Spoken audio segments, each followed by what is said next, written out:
الحمد لله الذي أنزل على عبده الكتاب ولم يجعل له عوجا قيما لينذر بأسا شديدا من لدنه ويبشر المؤمنين الذين يعملون الصالحات أن لهم أجرا حسنا ماكثين فيه أبدا وينذر الذين قالوا اتخذ الله ولدا ما لهم به من علم ولا لآبائهم كبرت كلمة تخرج من أفواههم إن يقولون إلا كذبا فلعلك باخع نفسك على آثارهم إن لم يؤمنوا بهذا الحديث أسفا إنا جعلنا ما على الأرض زينة لها لنبلوهم أيهم أحسن عملا وإنا لجاعلون ما عليها صعيدا جرزا أم حسبت أن أصحاب الكهف والرقيم كانوا من آياتنا عجبا إذ أوى الفتية إلى الكهف فقالوا ربنا آتنا من لدنك رحمة وهيئ لنا من أمرنا رشدا فضربنا على آذانهم في الكهف سنين عددا ثم بعثناهم لنعلم أي الحزبين أحصى لما لبثوا أمدا نحن نقص عليك نبأهم بالحق إنهم فتية آمنوا بربهم وزدناهم هدى وربطنا على قلوبهم إذ قاموا فقالوا ربنا رب السماوات والأرض لن ندعو من دونه إلها لقد قلنا إذا شططا هؤلاء قومنا اتخذوا من دونه آلهة لولا يأتون عليهم بسلطان بين فمن أظلم ممن افترى على الله كذبا وإذ اعتزلتموهم وما يعبدون إلا الله فأووا إلى الكهف ينشر لكم ربكم من رحمته ويهيئ لكم من أمركم مرفقا وترى الشمس إذا طلعت تزاور عن كهفهم ذات اليمين وإذا غربت تقرضهم ذات الشمال وهم في فجوة منه ذلك من آيات الله من يهد الله فهو المهتد ومن يضلل فلن تجد له وليا مرشدا وتحسبهم أيقاظا وهم رقود ونقلبهم ذات اليمين وذات الشمال وكلبهم باسط ذراعيه بالوصيد لو اطلعت عليهم لوليت منهم فرارا ولملئت منهم رعبا وكذلك بعثناهم ليتساءلوا بينهم قال قائل منهم كم لبثتم قالوا لبثنا يوما أو بعض يوم قالوا ربكم أعلم بما لبثتم فبعثوا أحدكم بورقكم هذه إلى المدينة فلينظر أيها أزكى طعاما فليأتكم برزق منه وليتلطف ولا يشعرن بكم أحدا إنهم إن يظهروا عليكم يرجموكم أو يعيدوكم في ملتهم ولن تفلحوا إذا أبدا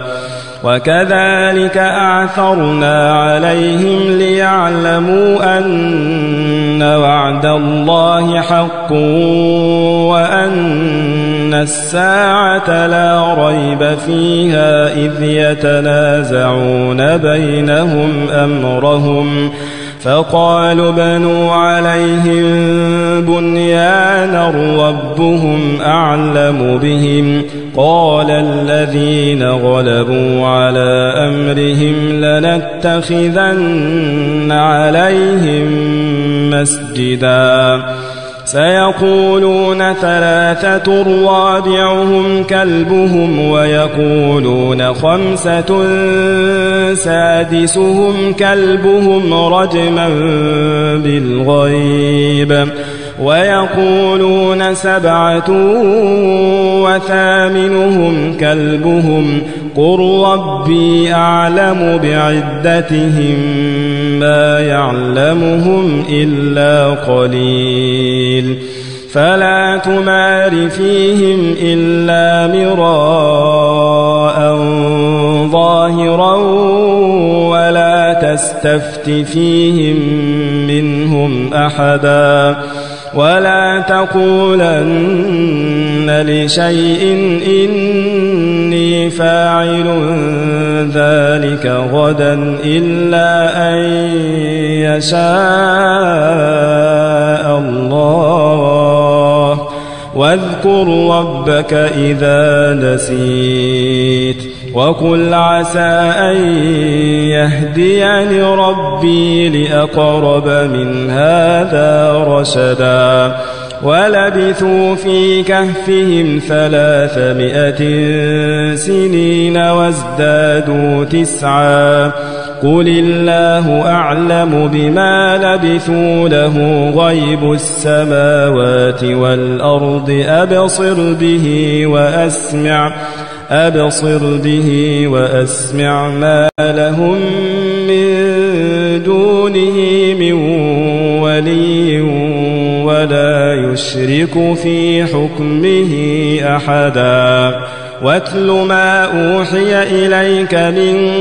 كتاب ربك لا مبدل لكلماته ولن تجد من دونه ملتحدا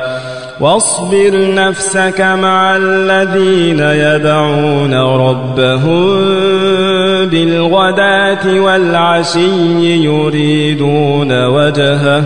ولا تعد عيناك عنهم تريد زينة الحياة الدنيا ولا تطع من أغفلنا قلبه عن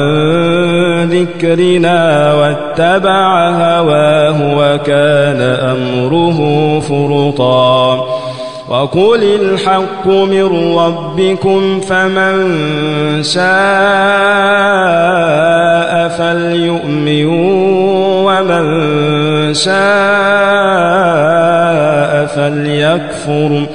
إنا أعتدنا للظالمين نارا أحاط بهم سرادقها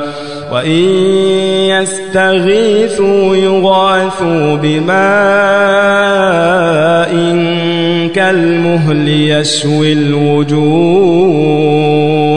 بئس الشراب وساءت مرتفقا إن الذين آمنوا وعملوا الصالحات إنا لا نضيع أجر من أحسن عملا أولئك لهم جنات عدن تجري من تحتهم الأنهار يحلون فيها من أساور من ذهب ويلبسون ثيابا خضرا من سندس واستبرق متكئين فيها على الأرائك نعم الثواب وحسنت مرتفقا واضرب لهم مثل الرجلين جعلنا لأحدهما جنتين من أعناب وحففناهما بنخل وجعلنا بينهما زرعا كلتا الجنتين آتت أكلها ولم تظلم منه شيئا وفجرنا خلالهما نهرا وكان له ثمر فقال لصاحبه وهو يحاوره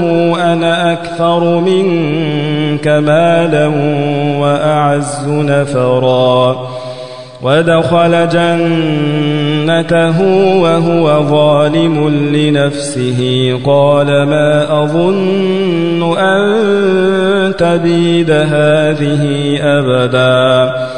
وما أظن الساعة قائمة ولئن رددت إلى ربي لأجدن خيرا منها منقلبا قال له صاحبه وهو يحاوره أكفرت بالذي خلقك من تراب ثم من نطفة ثم سواك رجلا لكن هو الله ربي ولا أشرك بربي أحدا ولولا إذ دخلت جنتك قلت ما شاء الله لا قوة إلا بالله إن ترني أنا أقل منك مالا وولدا فعسى ربي أن يؤتيني خيرا من جنتك ويرسل عليها حسبانا من السماء فتصبح صعيدا زلقا أو يصبح ماؤها غورا فلن تستطيع له طلبا وأحيط بثمره فأصبح يقلب كفيه على ما أنفق فيها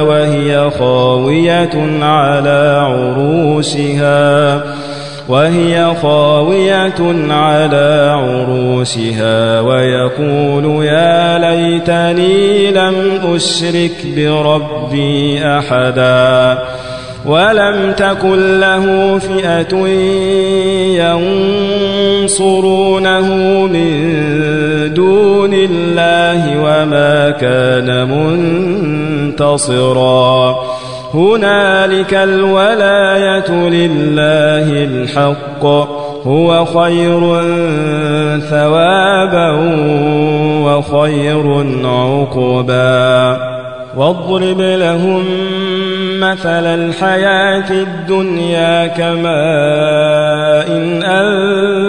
أنزلناه من السماء فاختلط به نبات الأرض فأصبح هشيما تذروه الرياح وكان الله على كل شيء مقتدرا المال والبنون زينة الحياة الدنيا والباقيات الصالحات خير عند ربك ثوابا وخير أملا ويوم نسير الجبال وترى الأرض بارزة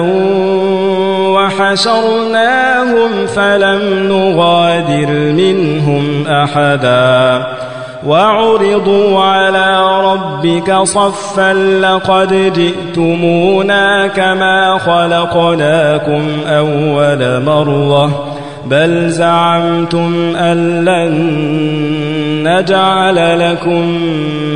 موعدا ووضع الكتاب فترى المجرمين مشفقين مما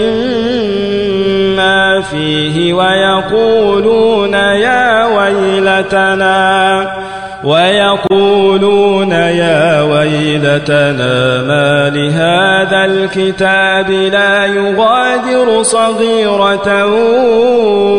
ولا كبيرة إلا أحصاها ووجدوا ما عملوا حاضرا ولا يظلم ربك أحدا وإذ قلنا للملائكة اسجدوا لآدم فسجدوا إلا إبليس كان من الجن ففسق عن أمر ربه أفتتخذونه وذريته أولياء من دوني وهم لكم عدو بئس للظالمين بدلا ما أشهدتهم خلق السماوات والأرض ولا خلق أنفسهم وما كنت متخذ المضلين عضدا ويوم يقول نادوا شركائي الذين زعمتم فدعوهم فلم يستجيبوا لهم وجعلنا بينهم موبقا ورأى المجرمون النار فظنوا أنهم مواقعوها ولم يجدوا عنها مصرفا ولقد صرفنا في هذا القرآن للناس من كل مثل وكان الإنسان أكثر شيء جدلا وما منع الناس أن يؤمنوا إذ جاءهم الهدى ويستغفروا ربهم إلا أن تأتيهم سنة الأولين أو يأتيهم العذاب قبلا وما نرسل المرسلين إلا مبشرين ومنذرين ويجادل الذين كفروا بالباطل ليدحضوا به الحق واتخذوا آياتي وما أنذروا هزوا ومن أظلم ممن ذكر بآيات ربه فأعرض عنها ونسي ما قدمت يداه إنا جعلنا على قلوبهم أكنة أن يفقهوه وفي آذانهم وقرا وإن تدعهم إلى الهدى فلن يهتدوا إذن أبدا وربك الغفور ذو الرحمة لو يؤاخذهم بما كسبوا لعجل لهم العذاب بل لهم موعد لن يجدوا من دونه موئلا وتلك القرى أهلكناهم لما ظلموا وجعلنا لمهلكهم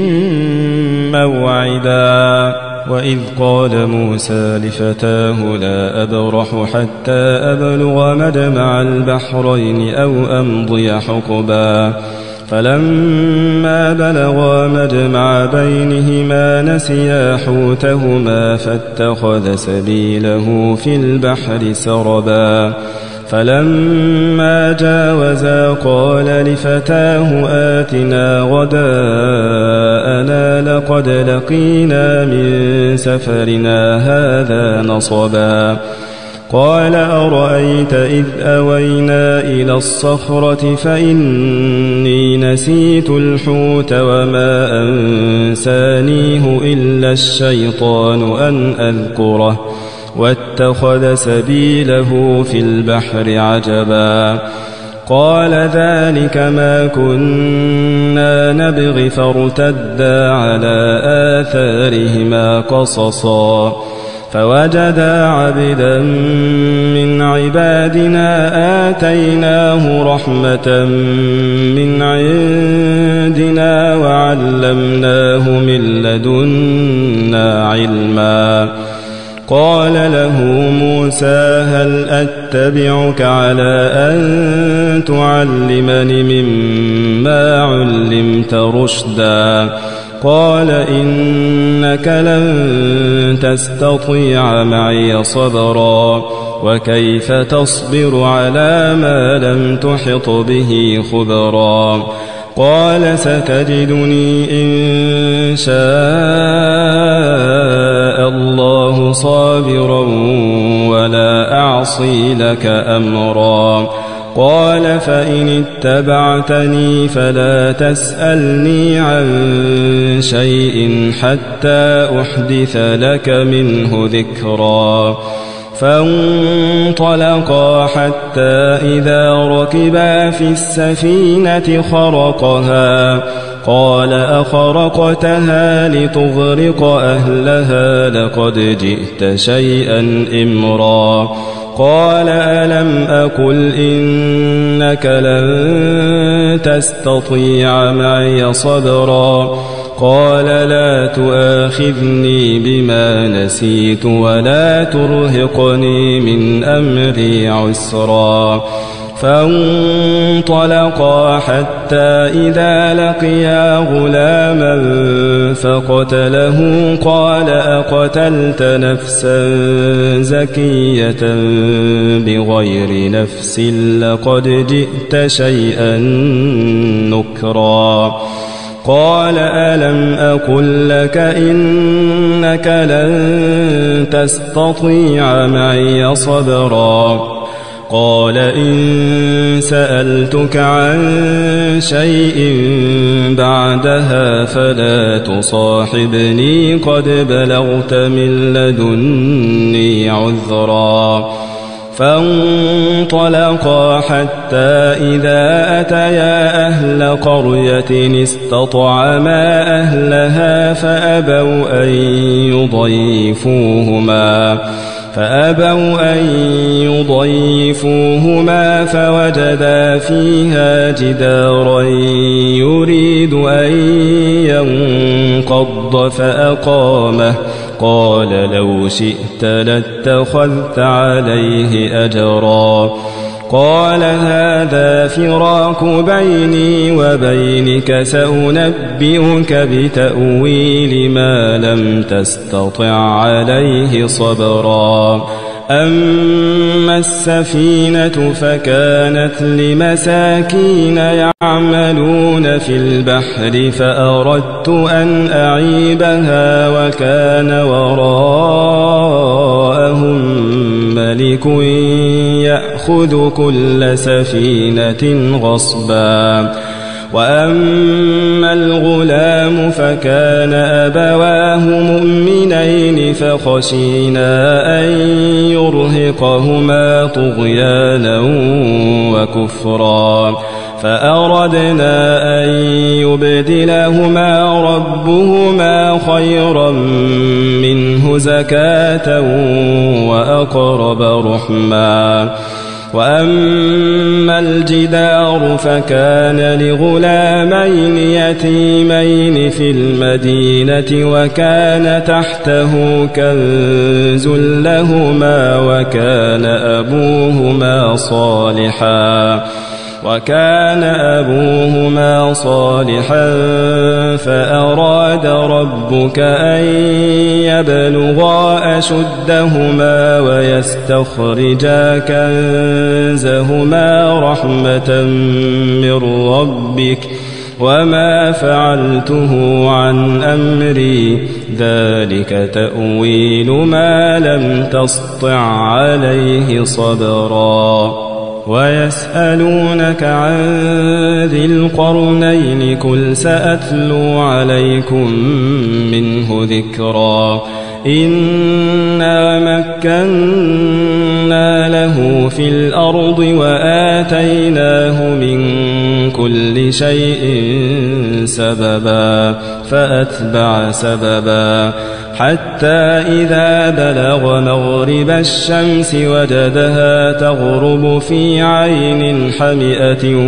ووجد عندها قوما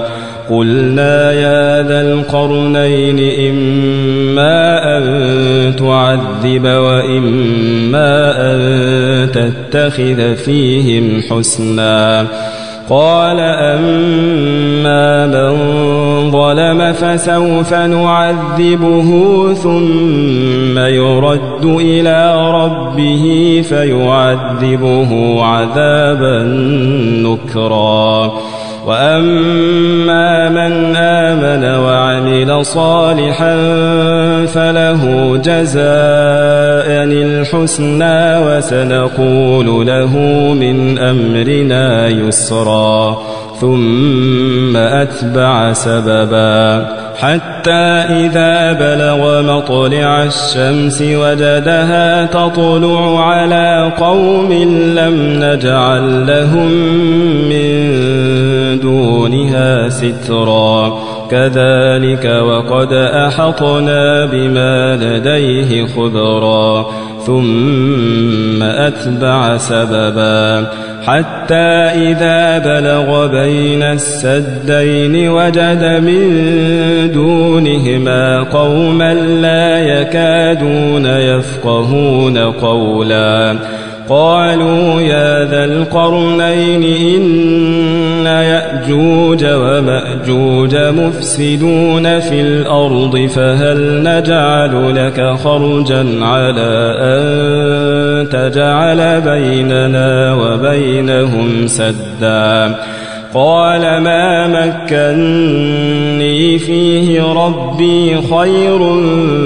فأعينوني بقوة أجعل بينكم وبينهم ردما آتوني زبر الحديد حتى إذا ساوى بين الصدفين قال انفخوا حتى إذا جعله نارا قال آتوني أفرغ عليه قطرا فما استطاعوا أن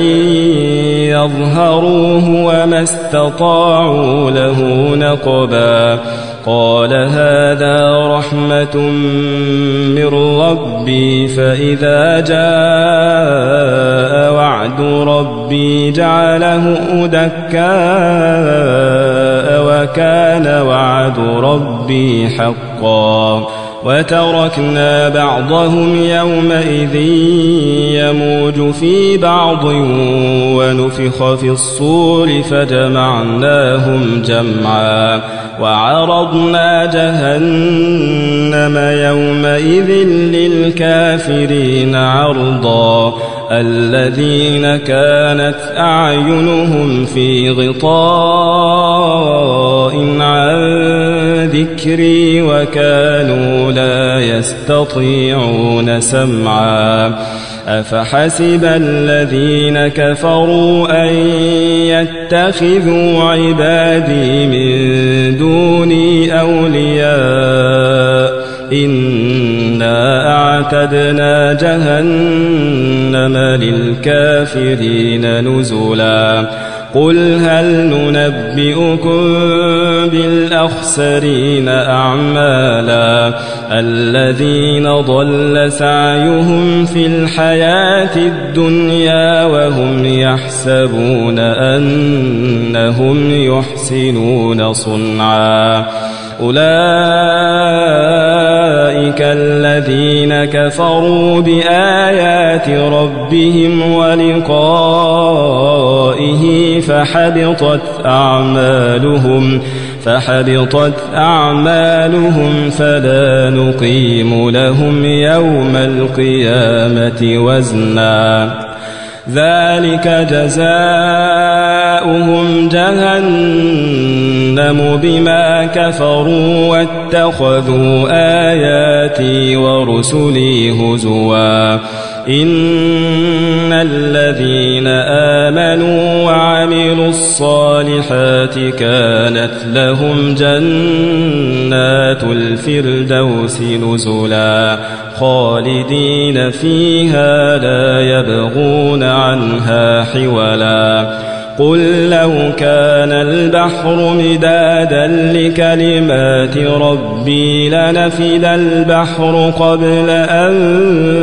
تنفد كلمات ربي ولو جئنا بمثله مددا قل إنما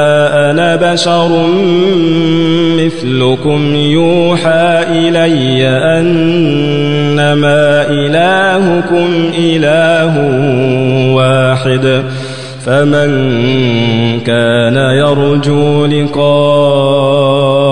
ربه فليعمل عملا صالحا ولا يشرك بعبادة ربه أحدا.